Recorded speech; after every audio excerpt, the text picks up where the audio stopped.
What's going on, Pinellas Park? I'm Chris Torello, and this is our second episode of Dirty Jobs. We are going from underneath the city to another aspect of our public works friends, and that would be our parks. And I'm here today with one of our public works supervisors in charge of parks, Caleb Odell. Caleb, this is a big thing, isn't it? Because we've got a lot of parks. How many exactly do we have? We have about 17 parks. Jeez, that's a lot of parks in our little city that we have. And there's so much that needs with the upkeep and making sure things are safe for families. But there's a lot to do, isn't there? Yes, Chris, there is.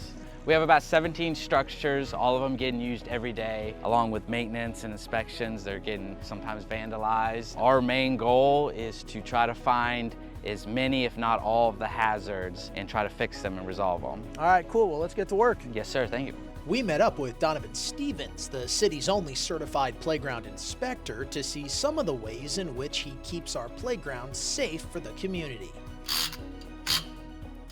So Donovan, what are you doing right now? So I am currently doing a finger entrapment test on every little opening on this little playground structure here. Got two different size dowels. This one is supposed to represent the 2 to 5-year-old finger, and this is supposed to represent the 5 to 12-year-old fingers. Try to get them in any kind of little opening you can. If they don't go in, or if they have movement, you can pull them in and out, they are considered safe. But if I happen to put this one in and get movement until it's stuck, then it's considered a hazard and it has to be written down.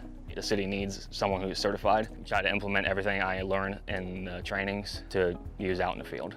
Then we headed over to Broderick Park to see how the team maintains adaptive playground equipment. All right, so now we're at Broderick Park. Caleb is with us here, and Caleb, this is kind of this is the adaptive part of what we offer to our citizens and make sure everyone can enjoy parts of our parks. But this seems like we got some complex stuff going on behind. What do we have Donovan and our friend Cody doing? Yeah, Chris, so this is an example of some moving parts we have in playgrounds. As every year goes on, they get a little more advanced and a little more complicated.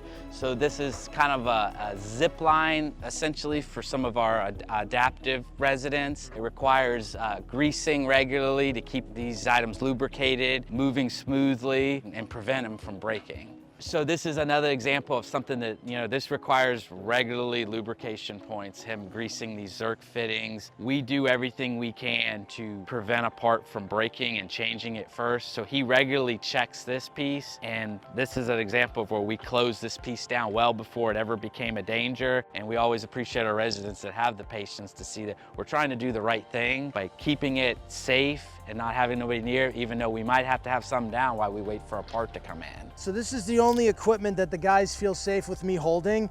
These are going to be signs that you're going to see around our 17 parks. Remember, they like to make sure that they keep everything up to date, keep things safe for our citizens, for the families, for the kids. If you have an issue, call this number and they will get right on it.